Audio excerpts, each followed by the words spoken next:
In this video, I'm going to teach you how to link your Bluebeam measurements to Excel for easier tracking and reporting.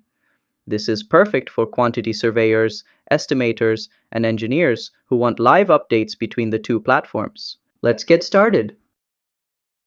First, make sure you already quantify the files in Bluebeam before linking to Excel. This means all your measurements like area or volume should be ready inside your Bluebeam file.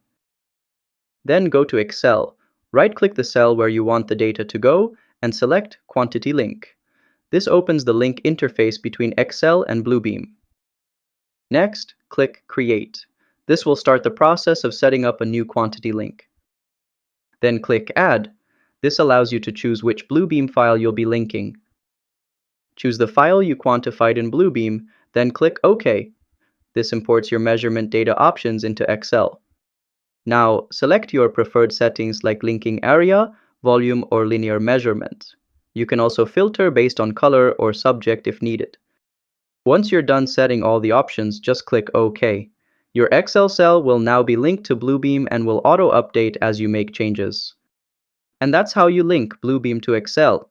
If this helped you out, give it a like and subscribe to How to Tutor for more tutorials like this. See you next time!